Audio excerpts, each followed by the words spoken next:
All right, 7 o'clock. Welcome everybody to tonight's Wild About Your Jersey Friendly Yard webinar, Attracting Birds to Your Jersey Friendly Yard.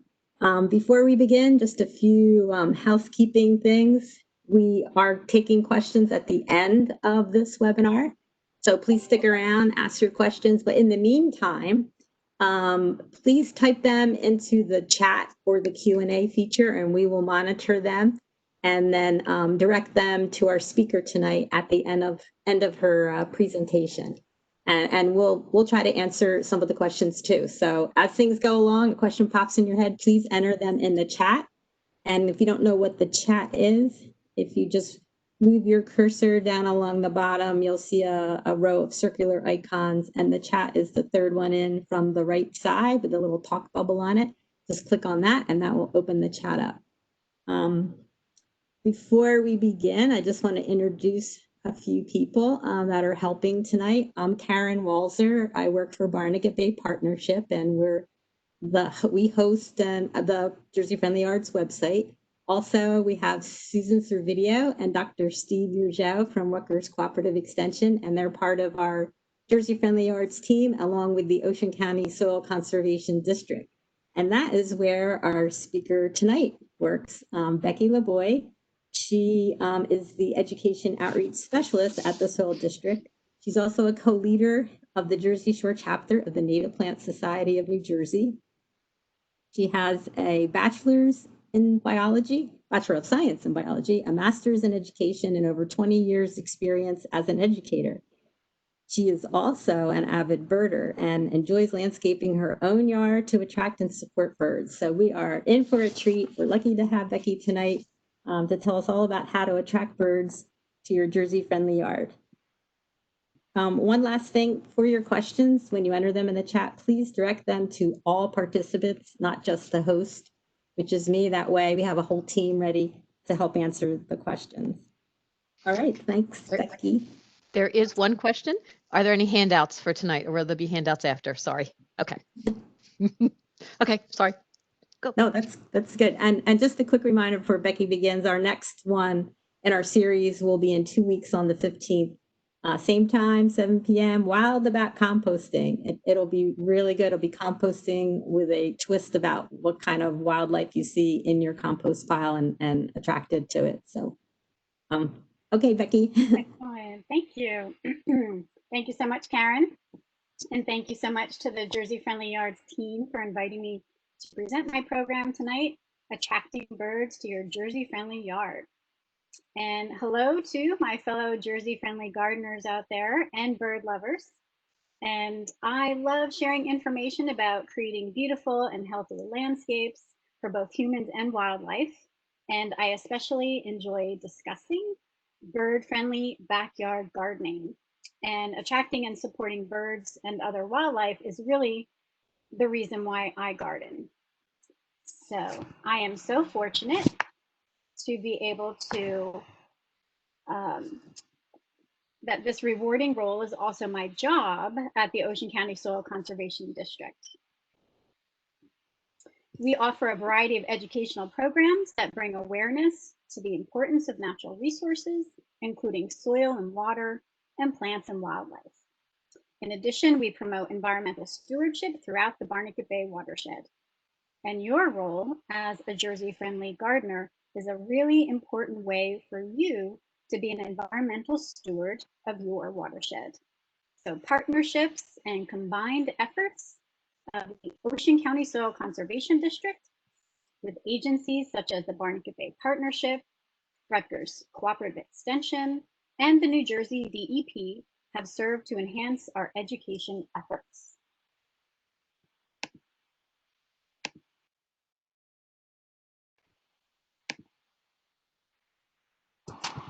So if you tuned in to this evening's program, I can take a pretty confident guess that you enjoy birds, and perhaps you have chickadees that raise their family in your yard each summer, flitting about, calling chickadee-dee-dee. And if you live in South Jersey, you're likely to have Carolina chickadees in your yard. If you live in North Jersey, it's the black-capped chickadee that visits your feeders. They look almost identical, and location is really the best guide to determining between these two different species.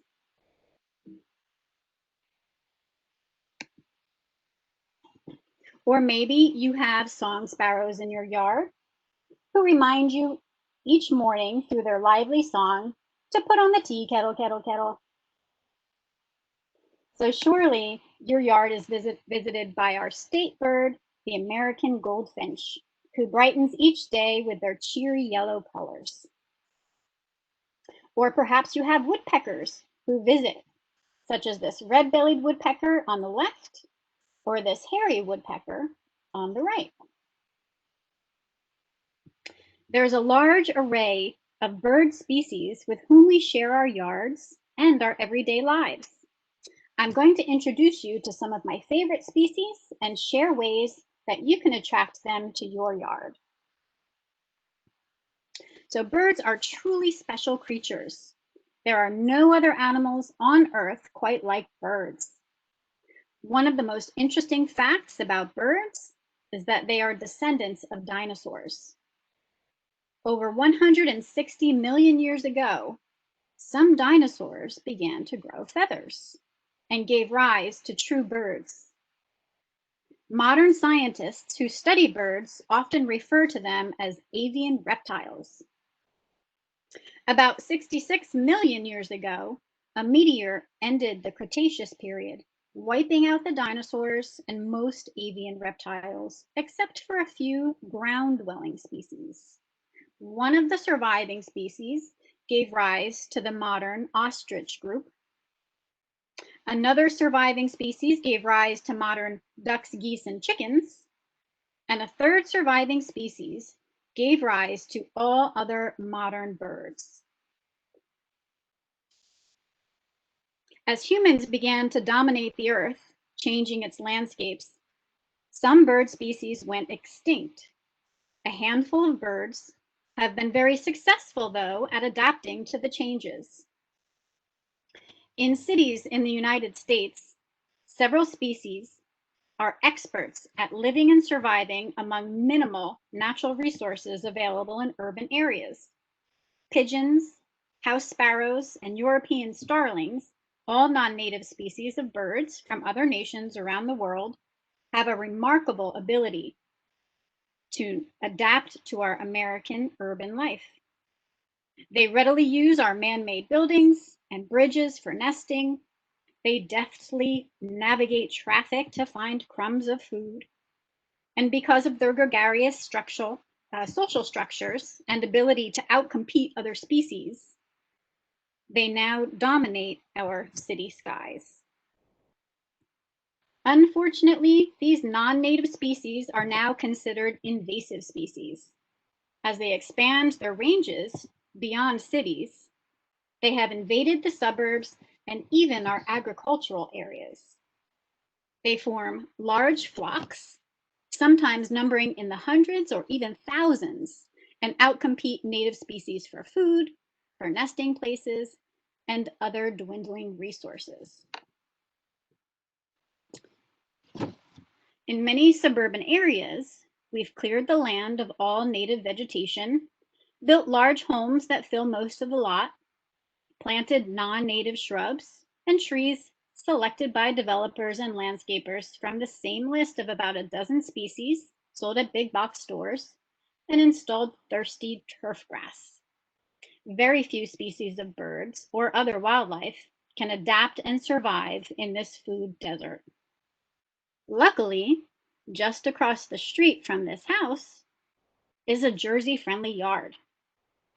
These homeowners, Joe and Kate, have made a concerted effort to diversify their landscape with a variety of Jersey-friendly plants, which support a variety of bird species. So wherever you are on your Jersey-friendly journey, I pass no judgment, and in fact, I commend you for joining me today for today's program and for taking steps towards creating a healthier and more wildlife-friendly landscape in your yard. We can all make our communities healthier, one Jersey-friendly yard at a time. There's a growing movement of people who wish to reconnect with nature. we are all realizing the need and the value of creating healthier landscapes for both humans and wildlife.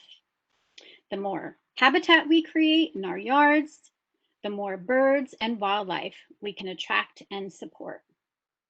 The healthier our landscaping practices are, the healthier our land and water resources are, and the healthier we all will be. In today's presentation, I'm going to showcase some yards, point out the plants and other Jersey-friendly landscape features that support birds and other wildlife. I'll also bring your attention to plants that deter and even limit species diversity in our landscapes, and offer you some suggestions that will attract more birds to your yard, including our beloved backyard blue jays, this Carolina wren, tufted titmouse, and ruby-throated hummingbird. Your Jersey-friendly yard will also be able to attract migrant species who rely on the resources in our yards to successfully complete their twice annual long-distance journeys and raise their families. This red-eyed vireo sips water at a bird bath. This yellow warbler gleans caterpillars to feed his nestlings. The wood thrush sings from a shady perch, serenading his mate. And this rose-breasted grosbeak is poised to take a turn at a nearby feeder. New Jersey has a wonderful diversity of birds that you can attract to your yard. There are 466 different species of birds documented within New Jersey's borders. The United States has recorded 1,135 species, according to the Cornell Lab of Ornithology. And there are nearly 11,000 species of birds in the world. So New Jersey hosts about 2/5 of all the bird species cited in the United States, about 41%. New Jersey is the 4th smallest state in the union, yet we host such a diversity of birds. How is that possible? Well, because we have diversity in habitat. Diversity in habitat equals diversity in species.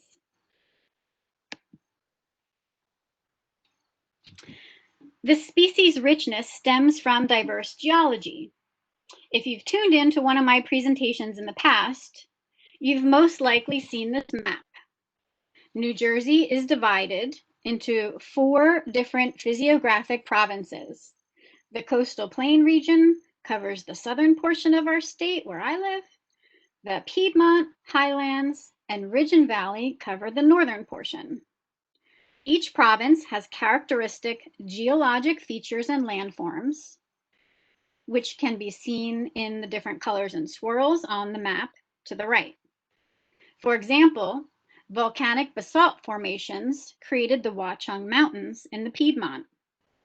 The Highlands boasts many of New Jersey's highest peaks, including Wawayanda Mountain, which reaches an elevation of 1,496 feet. But the highest point in New Jersey is at High Point State Park in the Ridge and Valley, reaching 1,803 feet. Much of South Jersey is at sea level. The highest point in Ocean County, where I live, is only about 230 feet.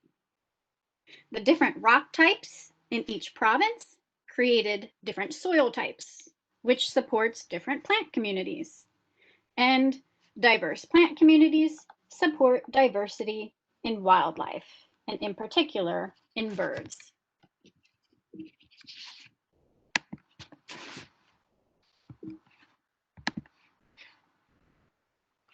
So let's mimic nature.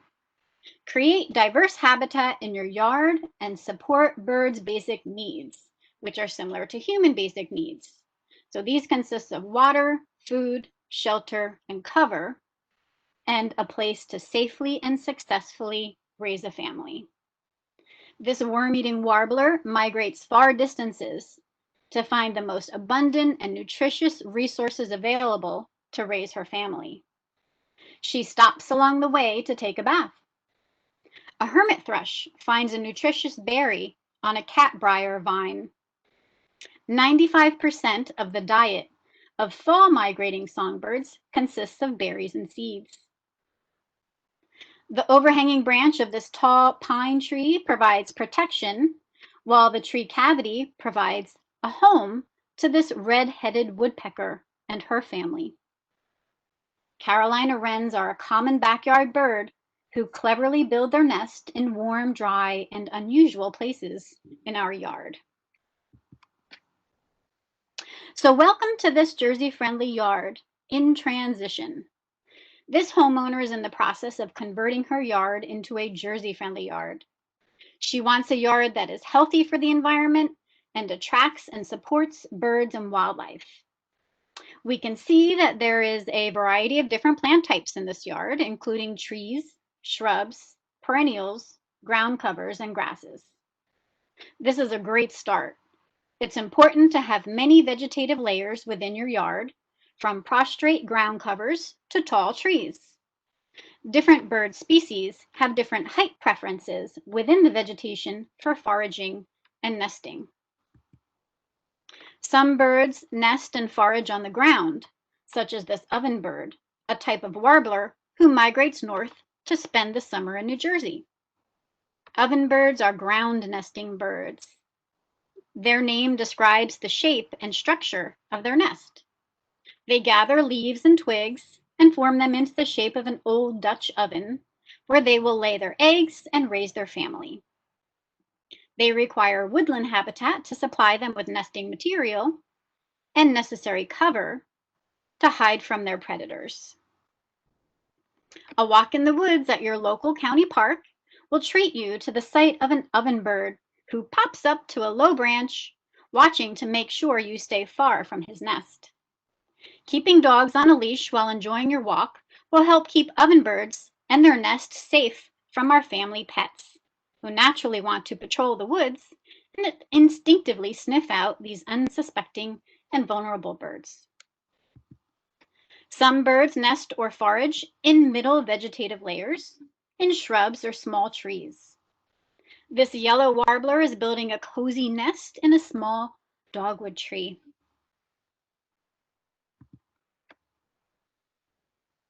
Catbirds and cardinals will readily build a nest in the shrubs of your home landscape. Gray catbirds gather twigs and grasses, and also strips of plastic or ribbon or wrappers to line the nest. Catbirds know how to reuse and recycle, but it's up to humans to reduce. This ruby-throated hummingbird builds a nest mid-level in a tree canopy using spider web silk and soft plant materials. She will camouflage the nest using lichen.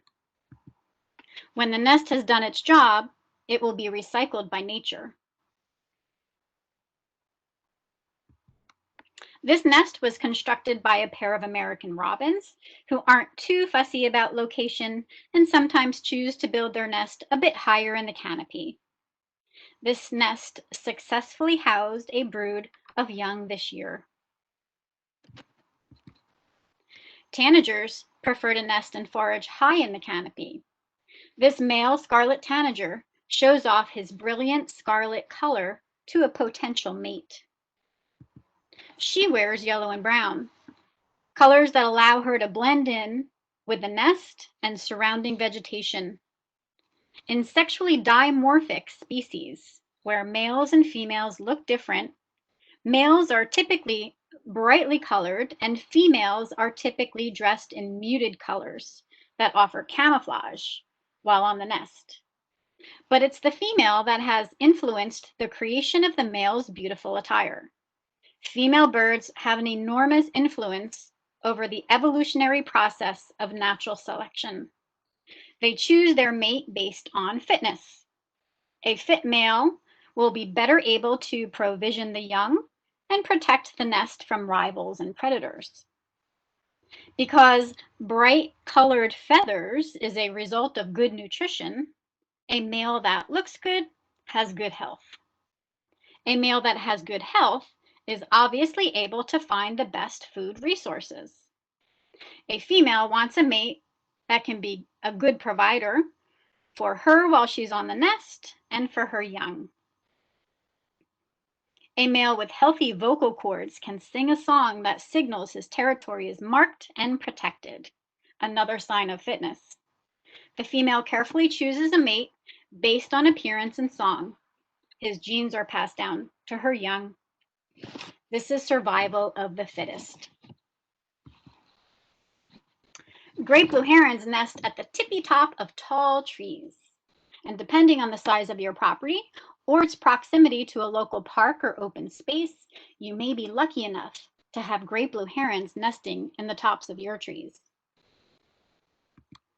These young are safe in a nest at the top of a tall pitch pine tree. Now that's a bird's eye view. In addition to layering the vegetation in your yard, you will want to make sure the vegetation is composed of Jersey-friendly species. The Jersey Friendly Yards website has a plant database where you can search for plants from over 400 different species. Use the search filters to define your yard, including soil type, soil moisture, light conditions, and choose your preferred plant characteristics, such as drought tolerance, deer tolerance, bloom color, or bloom time. This helpful database can be found at jerseyyards.org. The plant species in this yard and in your yard can be categorized based on nativity and growth habit. Plants that are native to New Jersey are considered Jersey-friendly plants. Native plants have evolved over thousands of years to be adapted to local soil and climate conditions and to other plants and animals around them. Native plants have natural defenses to local diseases and pests. Native plants provide food sources that meet the nutritional requirements of local wildlife. There are some native plants that may have an aggressive growth habit, meaning they may spread. Native species in the mint family share this spreading characteristic. However, they are still native, and native plants are considered Jersey-friendly plants. Some non-native plants are plants that have been introduced to our area from other regions, typically by humans. Some non-native plants play nicely in the garden, and they may provide services for humans, such as erosion control, or they may provide services to wildlife, such as nectar for pollinators or berries for birds. But importantly, they're not aggressive. They do not spread out of control, and they do not outcompete the natives, and therefore are not invasive. So we consider non-native plants that are not invasive to be Jersey-friendly plants. However, please do not plant invasive species. Some non-native plants are considered invasive. So invasive species are plants that are non-native and extremely aggressive. They take over other areas to such an extent that they outcompete the natives. They can spread beyond our urban and suburban communities, invading woodlands, choking out waterways, and quickly becoming monocultures. They destroy our open spaces, parks, and wild lands. And although it can be argued that some invasive species provide food for birds and wildlife, such as berries or nectar, a monoculture of just a handful of different berries does not and cannot provide the nutrients required by native wildlife to be healthy. Nectar and pollen from just a handful of non-native species does not offer the medicinal benefits provided to wildlife by native nectar and pollen. Nor can a handful of species provide the proper and necessary nesting or roosting structures our diversity of bird species need. Invasive species have not evolved with our specialist insects, such as butterfly and moth caterpillars, who in turn are an essential food requirement of baby songbirds. So invasive species are not only not Jersey friendly, we strongly discourage planting them in your yard. So the Jersey Friendly Yards website has lots of information about invasive species, including a do not plant list created by the New Jersey Invasive Species Strike Team, hosted by the Friends of Hopewell Valley Open Space. So this home actually has a mix of natives, Jersey-friendly non-natives, and invasive species. So I'm going to introduce you to a few of the species in this yard. I'll discuss the benefits to birds, point out all the pitfalls of the invasives while suggesting some alternatives. This pitch pine is native to New Jersey. It's a low maintenance and easy to grow tree. It thrives in nutrient poor soil with very little care. Its thick bark has many layers that protect the tree, and small insects live in the crevices of the outer layers of the bark, and numerous birds benefit from this food source. This male red-bellied woodpecker clings to the bark with his strong feet and sharp talons, and uses his pointy bill and long tongue to extract the insects from beneath the bark. He uses his tail as a brace as he taps and feeds. The tips of his wings overlap, keeping the body compact, which helps to balance. The thick evergreen needles are fastened together in bundles of 3. Eastern bluebirds use pine needles as nesting material. Seeds from the cones are consumed by many different birds. This red-breasted nuthatch has a tiny, slightly upcurved bill, and she uses it like a crowbar to lift each scale of the cone and extract the seed. Lunch. Eastern red cedar is native to New Jersey, and its nativity extends the entire eastern half of the United States. It tolerates nutrient-poor soil, is extremely drought resistant, and although it will tolerate some shade as a sapling, it does need full sun as it matures. Numerous birds, including the American robin, feed on the berries of this evergreen. Evergreen trees and shrubs provide cover and shelter for birds and are especially valuable in the winter when the evergreen boughs provide a shield from the snow and insulation from the cold. This eastern red cedar makes a safe place for this northern saw-whet owl to have a peaceful meal. So consider adding some native evergreens to your Jersey-friendly yard. Lavender is not native, but it's not an invasive species either. Lavender provides nectar for bees and other pollinators, and it's considered Jersey-friendly. The Jersey Friendly Plant Database offers you the option of selecting only New Jersey natives, or you can choose to search for non-native Jersey-friendly plants in addition to natives. Here are 2 other non-native but non-invasive, drought-tolerant Jersey-friendly plants that grow in similar conditions as lavender, both sun and dry, nutrient-poor soil. To the left is lavender cotton. It has silvery blue, evergreen and aromatic stems and leaves, and button-like yellow flowers that bloom throughout July and August. The plants form low mounding clusters, and to the right is yarrow, a flowering perennial with fragrant, feathery textured leaves. Flat-topped clusters of flowers bloom in many colors depending on the variety, and they spread through rhizomes, forming small patches. Both species are visited by pollinators, and these low-growing herbs provide birds with much-needed cover. Birds live their lives on constant alert as they continuously forage. Sparrows spend much of their time foraging on the ground. They benefit from low-growing herbs and subshrubs that provide places to hide. They hop around and scratch the ground looking for seeds, berries, nuts, and nesting materials. A dense, low-growing perennial or subshrub offers a quick escape from lurking predators. Liriope is not native, and in fact, it is a highly invasive species of clumping grass. It has escaped cultivation growing in our natural lands and outcompeting natives. A bird-friendly alternative to liriope is purple lovegrass, a lovely native warm season clumping grass. Its tiny pinkish purple flowers bloom August through October, and they sparkle in the garden.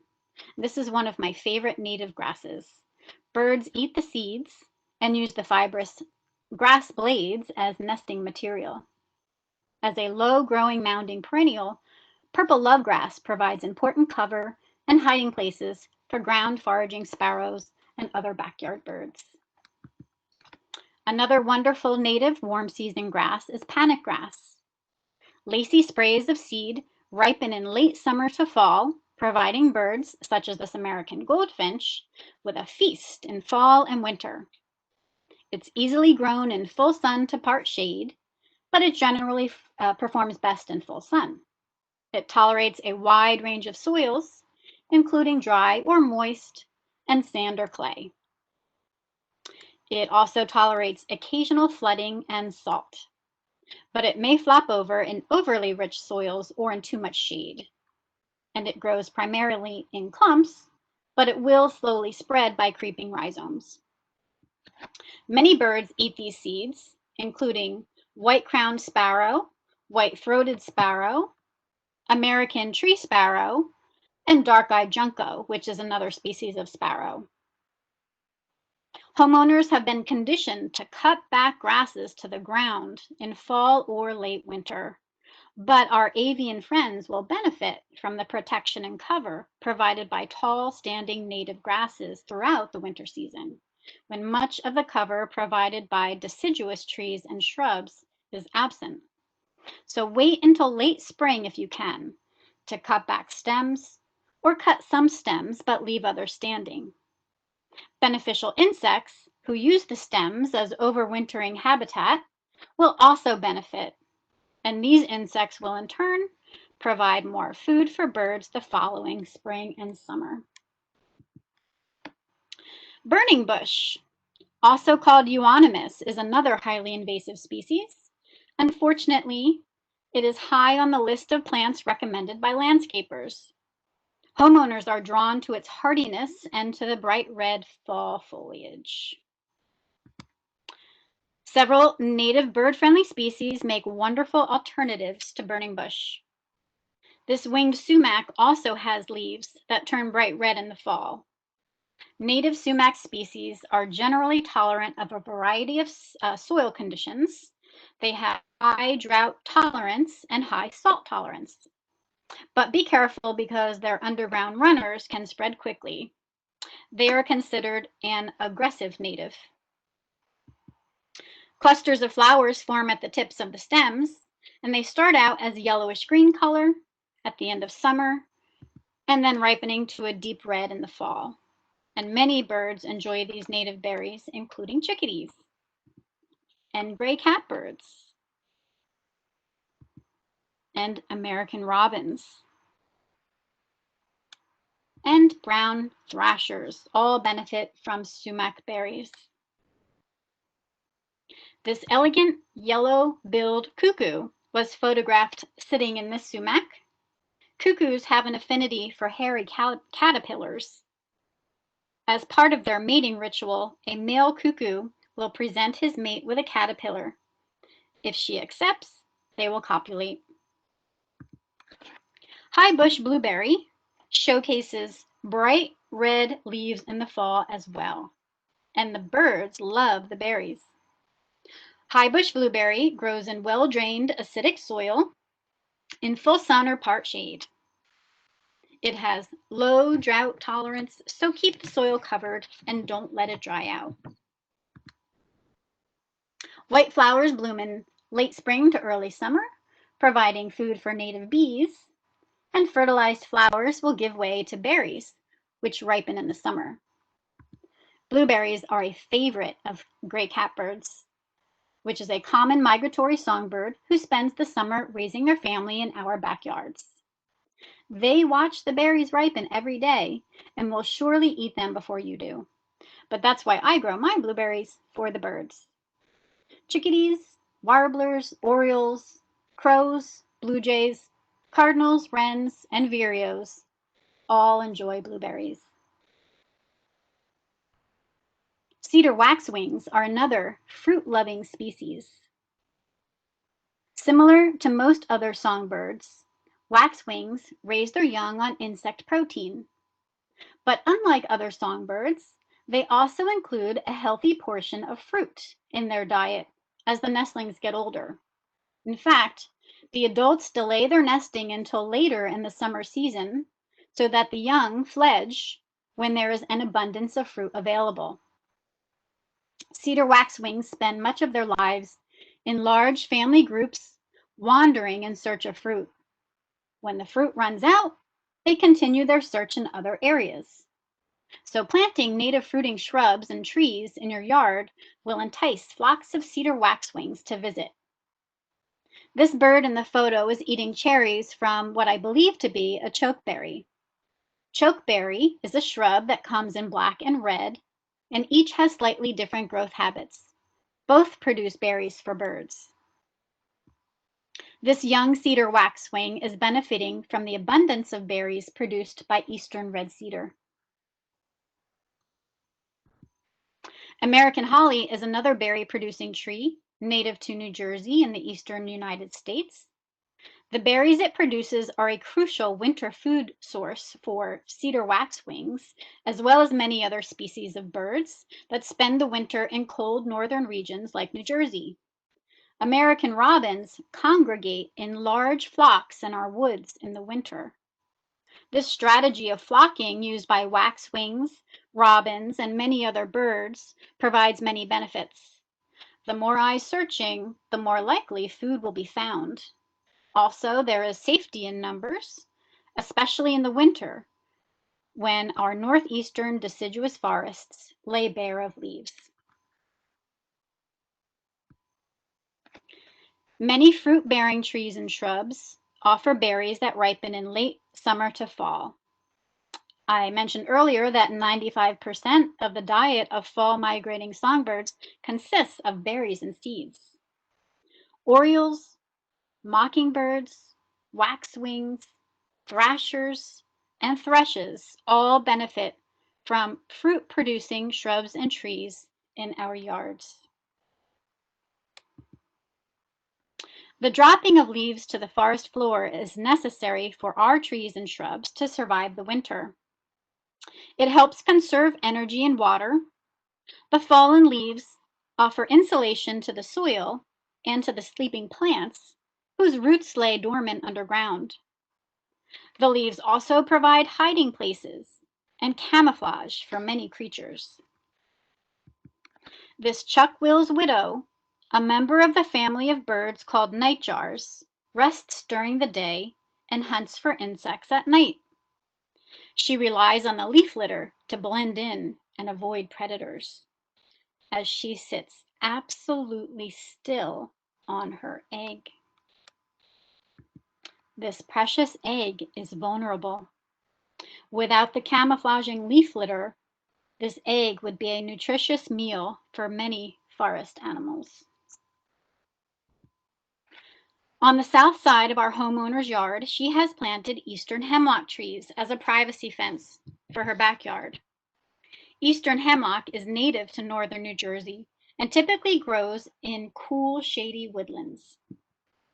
Hemlock does not tolerate heat, humidity, or drought, so I was pleasantly surprised to see how healthy these trees were. Eastern hemlock provides a wonderful evergreen privacy fence. This not only blocks unsightly visuals, but it also helps to reduce noise pollution, and this benefits both humans and birds.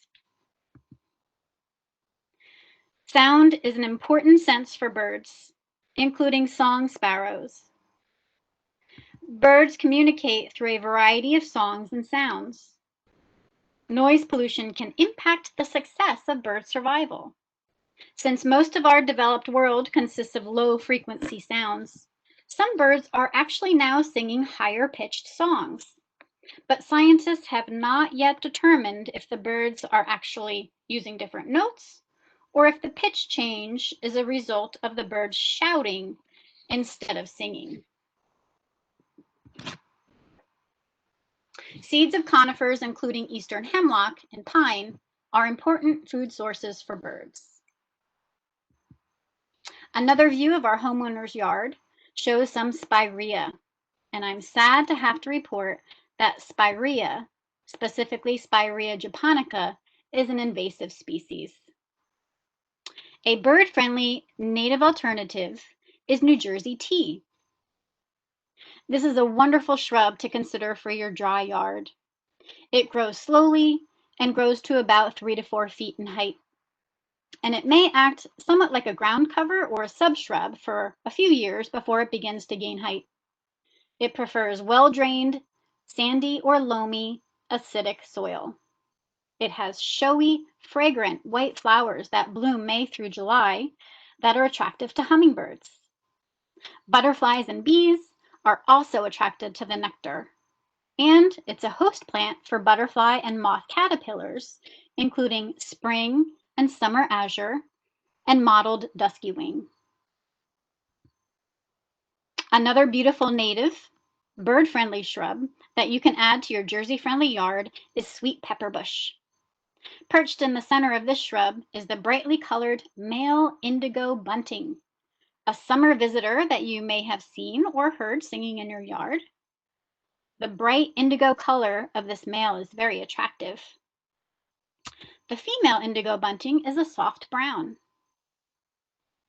This shrub is also called summer sweet because of its sweet smelling aroma generated by the spires of white flowers that bloom in late summer. They are a magnet for beneficial insects, such as these tiny beetles, as well as bees and butterflies. This male spice bush swallowtail is nectaring on the flowers. Its brightly colored wings in perfect condition indicate that it recently emerged from its chrysalis, so there must be a spice bush shrub nearby. Spice bush is a host plant for spice bush swallowtail caterpillars. This American goldfinch enjoys the seeds of sweet pepper bush in fall and winter, thanks to the pollination efforts of the swallowtail, the beetles, and the bees. And here is the spice bush. It's at the top of my list of beautiful native bird-friendly backyard shrubs. It prefers part shade, but also grows in full sun, and it also tolerates heavy shade, so it makes a great understory plant. It grows between 6 to 12 feet tall with a 6 to 12 foot spread, and in the wild it's found growing in moist ravines, in valleys, and along streams, a similar natural habitat of the sweet pepper bush. But in a backyard setting, a partly shady spot is a good place for both spice bush and sweet pepper bush, helping to prevent the soil from drying out. Spice bush has separate male and female plants, and it's one of our earliest blooming flowering shrubs with small yellow flowers opening in March, providing nectar to early emerging insects. Female flowers that were pollinated and successfully fertilized will ripen into glossy red drupes in the fall with a single seed inside, a food source for birds. Between the berries and the numerous caterpillars and insects that this plant attracts, it feeds an array of birds, including orioles, wrens, waxwings, crows and jays, chickadees, titmice, vireos, warblers, cardinals, mockingbirds, thrushes, and thrashers, to name a few. And the leaves turn a colorful golden yellow in the fall. On the north side of our homeowner's yard is the infamous Japanese barberry, which is a highly invasive species. I believe this tenacious plant, along with a cockroach companion, will be the last plant standing. They're planted everywhere in our developed landscapes, in parking lots, as hedgerows around gas stations, wherever no maintenance is required. Unfortunately, the birds do eat the berries, which are available throughout the winter when other food sources are more scarce, and this is not good. because birds are excellent seed dispersers. Many berries have evolved to be eaten and dispersed by birds, and many berries are the perfect size to swallow whole. The nutritious fleshy part is digested, and the seed is either regurgitated or excreted intact, usually within a few hours. So when the birds fly to nearby parks and wild spaces, seeds of berries that pass through their gut are deposited in our woodlands, where they grow and outcompete our native species and eventually take over. Many of our northern New Jersey forests are now infested with Japanese barberry. They're in 32 different states. New Jersey and Connecticut have the two highest rates of infestation. Education is the key. It's not the plant's fault. It's not the homeowner's fault. I'd like to suggest a bird-friendly native alternative. Northern bayberry, one of my favorite native shrubs. It boasts many of the same qualities of Japanese invasion. It's an upright, multi-trunked, semi-evergreen shrub. It thrives in poor soil, is extremely drought tolerant, and it can also survive in wet soils, and it can tolerate road salt and sea salt for coastal gardens. It can potentially grow quite large, up to 10 feet in height, and will slowly spread through underground rhizomes. The dense foliage makes northern bayberry a nice choice for a privacy wall or as a pruned hedge. And the plant fixes atmospheric nitrogen, which helps it survive in stressed environments. In my backyard, pictured here, I let nature do the watering. It is extremely versatile and hardy, and the birds like the dense branches and foliage for cover and nesting. It's dioecious, which means there are separate male and female plants, and you'll need one of each in order to have the female bear the fruit. Pictured here are the not so showy male flowers. And these are the female flowers getting ready to receive the wind-blown pollen. They too are not very showy, but the silvery waxy berries are an interesting feature. And they grow in tight clusters along the length of the stems, and they have low water content and are high in lipids. The fruit ripens in October and remains on the plant well into winter, providing food to birds during migration and during the coldest months of the year. This flock of tree swallows is descending on this grouping of northern bayberry shrubs, and they devour the fruit. This important food source provides much needed energy as the birds prepare for their journey south for the winter. Because of its late fruit retention, northern bayberry provides food for many species of birds, including gray catbird, chickadees, red-bellied woodpeckers, and migratory swallows, as well as bobwhite quail, ruffed grouse, and eastern meadowlark. Here's a relatively new planting of northern bayberry. This yard belongs to Joe and Kate. You may recall their property I showed earlier. Joe and Kate began their transformation to a Jersey-friendly yard a few years ago. I'm going to showcase some of their choices.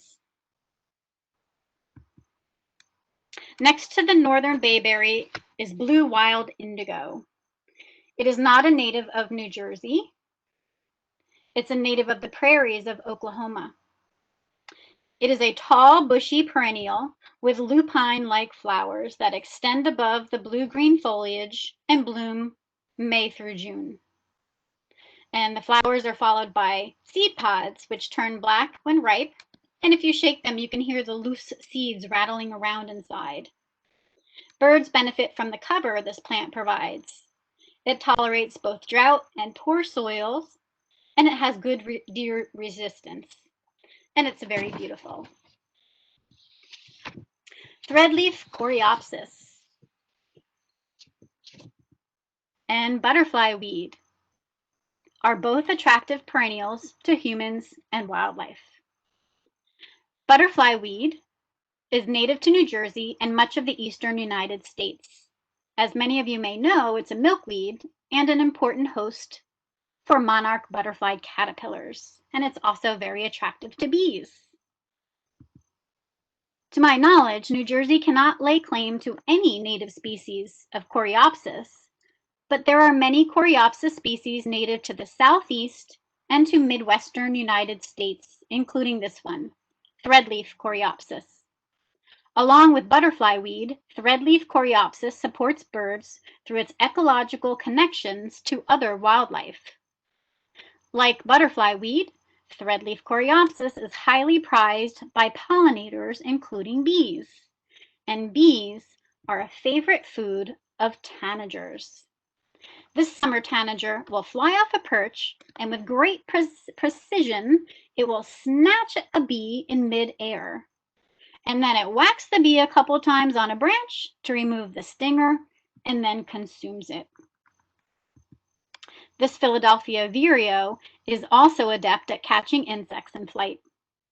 It's important to understand that all of these creatures, including humans, are part of an interconnected web of life, and one cannot survive without the other. The soil foundation below the plants is covered with a thick layer of mulch to hold in moisture and to deter the growth of weeds. Joe and Kate intend to cover the entire ground with ground cover, including bearberry, a native creeping ground cover, but it's actually a woody vine that grows prostrate. It is extremely drought tolerant and prefers well-drained soil. It has small, thick leaves with a succulent-like quality.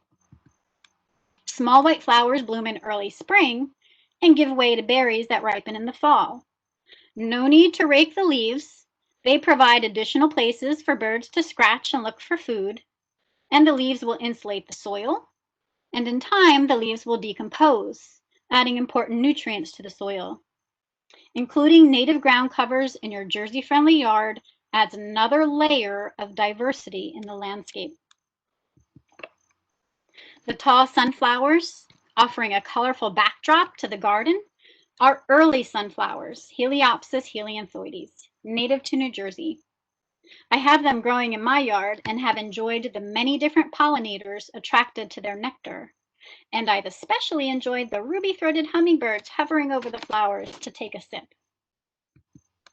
They bloom from June through September. Unlike most true sunflowers, both the disc florets and the ray florets within the composite produce seed that is eaten by birds. It tolerates a range of conditions, including dry and moist, sandy soil, as well as clay. And it prefers full sun. And it has high deer resistance. And this plant is commonly known as smooth oxeye and false sunflower. Another bird-friendly sunflower I enjoy in my own yard is woodland sunflower. It is a true sunflower. It too grows quite tall and can grow in both full sun and part shade. And the shade actually seems to slow down the spread. As you can see here, over the past few years, a few individual plants have multiplied. Woodland sunflowers also tolerate a range of conditions and are both drought tolerant and deer tolerant. They begin to bloom in late summer, and they're currently at their peak. And when I stand near the flowers in my garden, I can see dozens and dozens of insects flying about, gathering nectar and pollen. Tiny bees, tinier bees, fuzzy bees, flies that pretend to be bees, thin-waisted wasps, silver-spotted skippers, and a fritillary butterfly. But my favorite sight to see are the goldfinches. They alight on the stems and select a spent flower, and with their bill, they appear to pull out tiny seeds. I like to watch their acrobatics as they reach and stretch to find food. This delightful show continues for more than a month while the flowers continuously bloom and fade into September. Joe and Kate also have a plant called Rattlesnake Master. You can see the white flower balls here, and here, and here. Rattlesnake Master grows from a rosette of long, thick, narrow, fibrous leaves, similar in appearance to leaves of a yucca. At the tips of long stems, which reach 4 to 5 feet tall, spherical clusters of flowers appear like pom-poms. Here are the Rattlesnake Master flowers blooming in my yard last month against a backdrop of early sunflowers. Rattlesnake Master attracts an extraordinary variety of insects, including small native bees, wasps, beetles, moths, and other beneficial insects. But my favorite visitors are the hummingbirds, although I have yet to snap a photo of this speedy pollinator. A closer look at this aggregate of flowers, you can see the many stamen and stigmas protruding from each individual flower, all meticulously visited by this wasp. Here on the tallest center ball, you can see the flowers on the top have bloomed, while the ones toward the bottom of the circular cluster are just starting to open. The balls beneath are still tightly closed, waiting their turn. This plant is in the carrot family and contains many of the same oils and secondary compounds as parsley, carrot, and parsnip. Caterpillars of the black swallowtail occasionally eat the leaves, but they seem to prefer the more tender leaves of other plants in the carrot family. The plants have a large rootstock, an adaptation for summer drought. And Rattlesnake Master is considered a long-lived perennial. This interesting plant will make a lovely addition to your bird-friendly, Jersey-friendly yard. I can see I'm going to go over my time just a little bit. I'll try to speed it up. The wooden fence around Kate and Joe's yard delineates the gardens from the rest of their yard, which they decided to keep as lawn. So lawn is a great place to recreate and relax, and they were keen to implement Jersey-friendly best practices, including the reduction and elimination of fertilizers and pesticides. So as we care for our lawns, it's important to keep birds in mind. Although the lawn is where we recreate and relax, the lawn is where birds shop for groceries. And this American robin has pulled a worm from the soil. If it's covered in fertilizers and pesticides, the vulnerable babies may pay the price of these potentially harmful chemicals. Songbird babies are considered altricial, meaning they are born naked and helpless. They depend 100% on their parents for survival. About 95% of all songbirds require insect protein to grow quickly and fledge. So many birds forage for food on our lawns. This is a killdeer, a type of plover. Killdeer require a larger lawn and make their nest in open fields, including schoolyard soccer fields and ballparks, parking lots, and anywhere there is open space to blend in. They may nestle their eggs among some rocks, such as the ones in this university parking lot, or they may create a meager assemblage of stones or shells where they lay their camouflaged eggs. Excuse me. Can you see the beautiful and precious eggs underneath this killdeer mom? The young are considered precocial. Unlike songbird babies, killdeer babies are born covered with down, and in a day or two they are able to run around and learn from mom how to find their own food, such as worms, insects, and other invertebrates found on the ground. But don't get too close. If a predator is nearby, the parents will perform their broken wing display to lure the predator towards easy prey and away from their young. The mom will quickly fly away from the predator. Camouflage and the instinct to remain absolutely still are important evolutionary adaptations for the young. Feeding on insects and other invertebrates provides an enormously important service to humans. Pest control. This magnolia warbler has found a spider. Without songbirds in the backyard feeding on bugs, imbalances can cause pest outbreaks.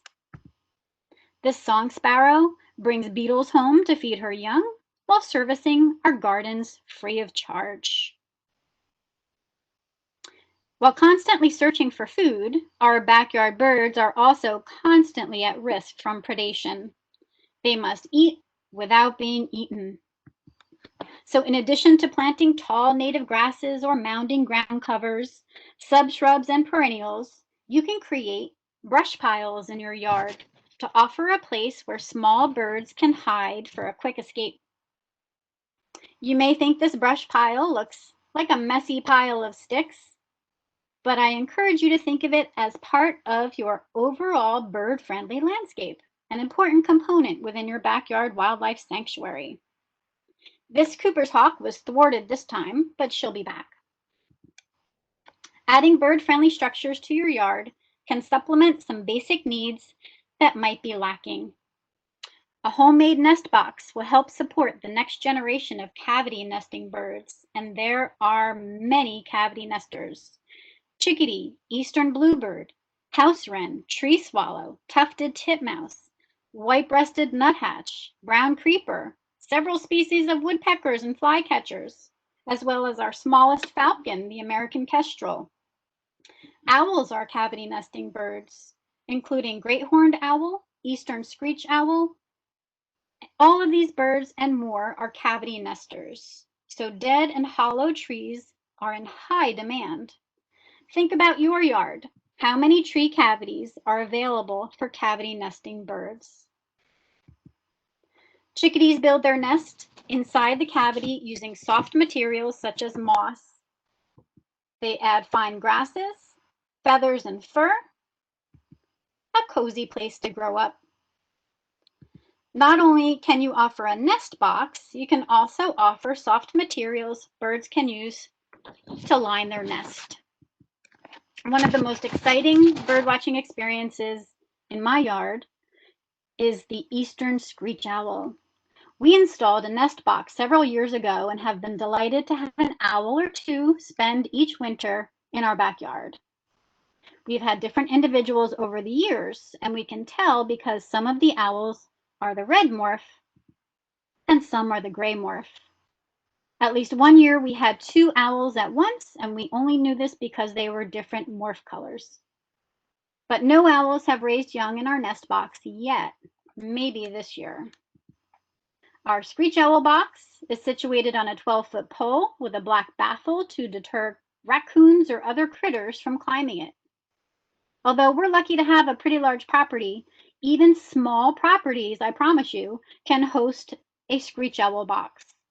Screech owls are actually relatively common backyard birds. Because they're active at night and we are not, we rarely see them, but they are here. For the past week, I've woken up every morning at about 4 a.m. to the soft whirring whoos of a screech owl calling. Great horned owls will nest in large holes of large dead trees, or they may select the cozy area between several large branches to build a nest. This photo was taken in 2016. Red-bellied woodpeckers raised several broods over the years in this snag. From our second-story window, we would watch the parents make many trips bringing food to the young, until the snag became just too decomposed even for the woodpeckers. So we added a nest box to the front of the snag that faces the road. We wrapped chicken wire around the trunk and planted trumpet vine to grow through the wire and encircle the dead tree. So this snag in our front yard may look like an eyesore to some, but for me, it looks like bird-friendly habitat. So I'm almost finished. Water is an important component of a Jersey-friendly yard. This bird bath is beneath the shady canopy of eastern red cedars. Eastern columbine grows below. The beautiful early spring blooming flowers of eastern columbine offer nectar for hummingbirds, and the textured green foliage remains all summer, even after the flowers are finished blooming. There's nothing like a refreshing bath before continuing a long migration. This bird bath is surrounded by a small garden. It's important to think about offering a water source in the winter as well when fresh water is scarce. A heated bird bath will ensure that water is available year-round. As human developments remove vital habitat, backyard bird feeders can offer easy access for birds to food. In harsh winters, feeders can be the difference between life and death. A feeder station is a fun way for you and your family to easily observe and enjoy the variety of colors, sounds, and shenanigans that birds naturally display. There are lots of different seed types and bird foods available on the market. Seeds, nuts, fruits, nectar, and even bugs can be purchased from local grocery stores or specialty shops. If you're just starting out, I recommend black oil sunflower seed, pictured on the top left. It's enjoyed by a wide variety of species. Some birds, like tufted titmouse and chickadees, will take a seed from your feeder, fly to a nearby perch, hold the seed between their toes, and you can watch as they peck on the husk with their pointy bill and extract the meat. Some birds will simply sit at the feeder and break open the seed with their strong seed-crushing bill, extract the meat with their tongue, and discard the shell. If you don't want the messiness of discarded shells, you can purchase shelled sunflower seeds without the husk.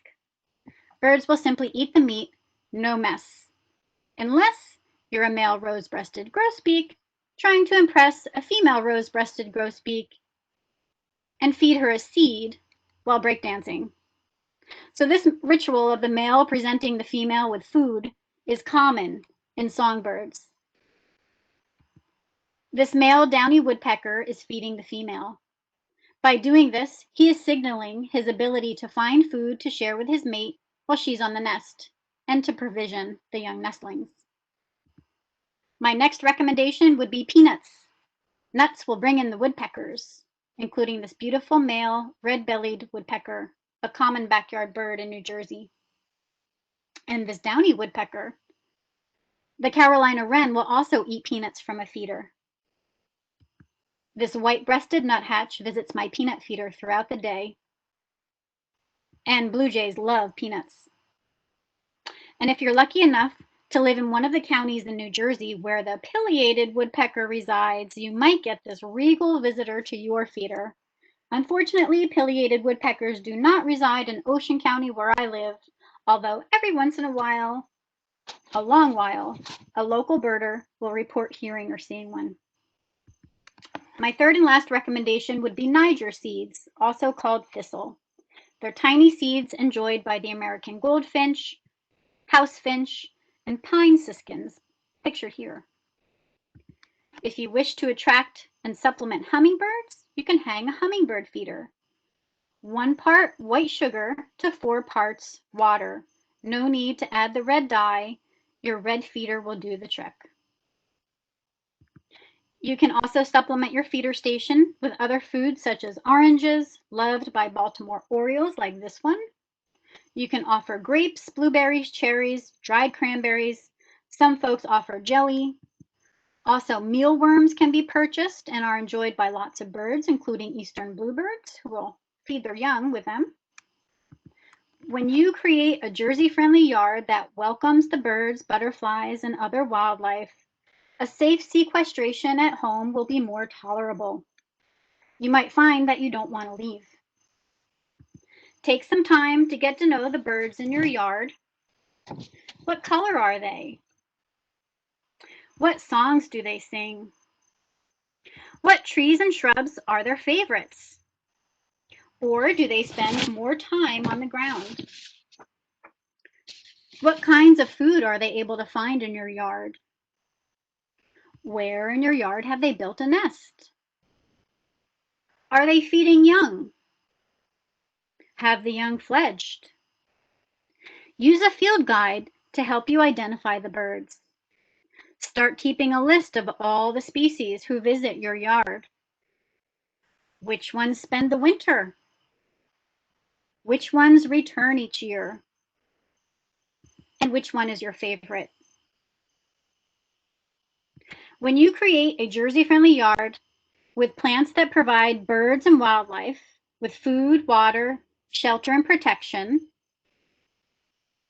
and a safe place to raise a family, you are not only helping local wildlife, you're helping to create a healthy landscape for everyone. So wherever you are on your Jersey-friendly journey, we hope this program and all the programs offered at this year's online Jersey Friendly Conference has offered you some information and guidance. So thank you everybody for joining me this evening. And I also want to thank the many talented photographers who have contributed their stunning photos to this program. Carmela Moneta, Jason Nargis, Jessica Howland, and Debbie Beer. I'm grateful for your generosity. My email address is listed on this slide at the bottom, education@soildistrict.org. If you would like to tune in to any of my future webinars about birds, wildlife, water, soil, presented on behalf of the Ocean County Soil Conservation District, please email me and I can add your name to my list to receive our monthly electronic newsletter. So again, education@soildistrict.org.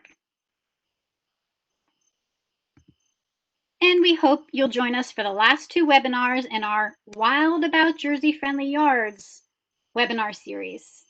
On September 15th, Sandra Blaine Snow will present Wild About Composting. And on September 29th, Pat Sutton will present how and when to clean up the winter wildlife garden. So thank you, everyone. I'll stay online to answer questions.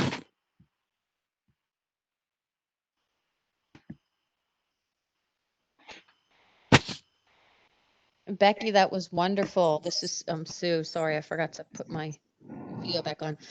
There was one question a Okay. gentleman was asking. Where might you find, where would you suggest about finding peanuts? As he seems that they were expensive. Someone did mention buying peanuts at BJ's wholesale, but that they found some there. I am not a BJ shopper. I go to Wild Birds Unlimited, which is a bird feeding specialty shop. There's one in Toms River near my house, and my understanding is they are all across the United States. And I believe you can also get them from, I'll say, animal feed stores. There's a, what's it called? A something in Tractor. Tractor Supply. That's it. Also, a lot of times, nurseries like mom and pop nurseries or even landscapers might sell bird feed depending on the type of landscaper they are, but they might sell, you know, bigger, heavier pounds, which are nice because then you just get a lot for less money. So. And yeah, a couple people, what difference between raw and roasted peanuts? And someone also mentioned something about salted peanuts are not good. Is that correct? Correct. So just the raw, just get the raw peanuts, not the roasted, not the salted.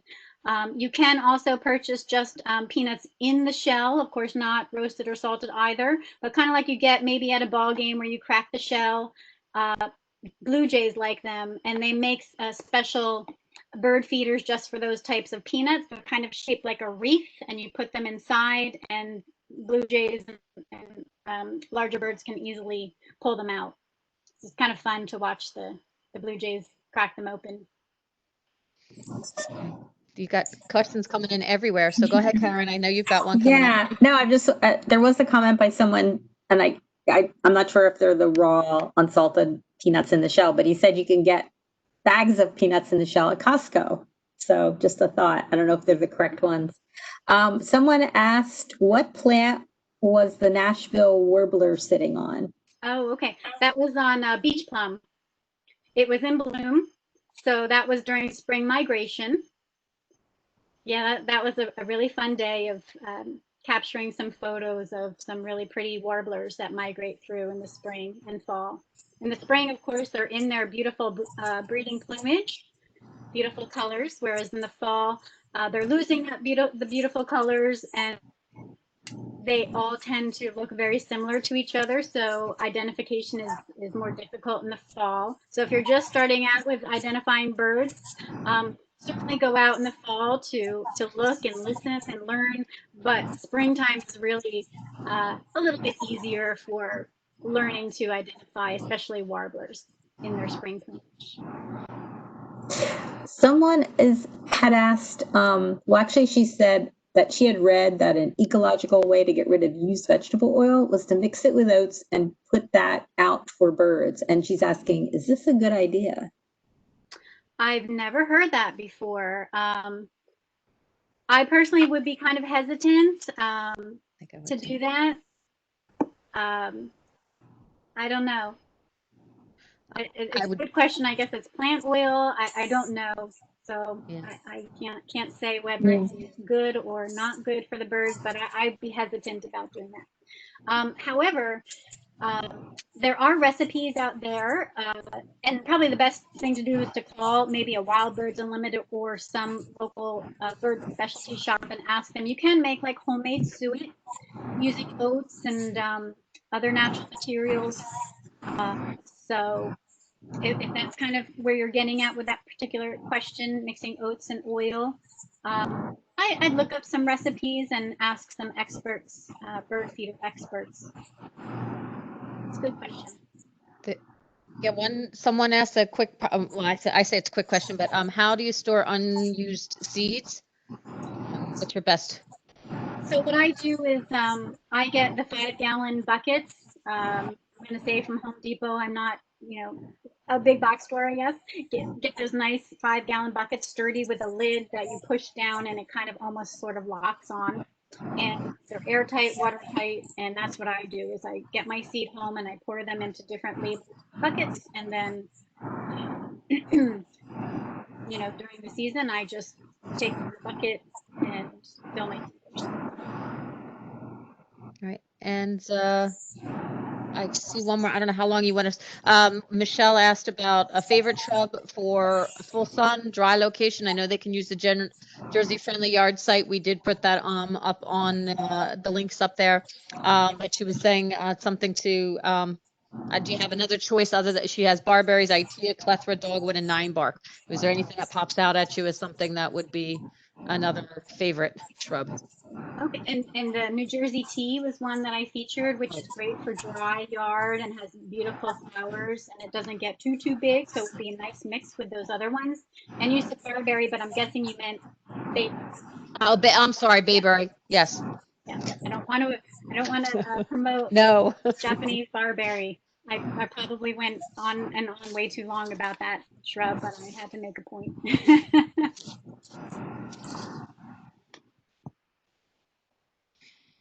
There's one question. Any suggestions for food that will attract birds but not squirrels? I think squirrels will be attracted to anything you put outside that's edible. So I think that the best way to protect your seed is to put it in squirrel-proof feeders. And there are some very efficient squirrel-proof feeders. They are cylindrical, and there is the top part of the cylinder. When the birds alight onto the feeder, they're very light. They don't weigh a lot, so they can sit there and feed. However, squirrels are heavy, so when they climb up there, just by their pure weight, they will close the hatch and they are not able to get to the seed. Very effective. So what I don't recommend is I've read things about putting like oil on the feeder station to deter the squirrels from climbing up, but certainly birds could bump into that in some way. And once they get that oil on their feathers, then that's going to have a very negative effect on them. They may not be able to fly. If it's not a lot, they're still going to spend a lot of time preening to try to rid their feathers of that oil. So that's something you don't want to do. Also, putting sticky tape around trees is a detriment to birds as well. They could get caught in it. But as I mentioned, those squirrel feeders with the cylinder that comes down because of the weight of the squirrel are very effective.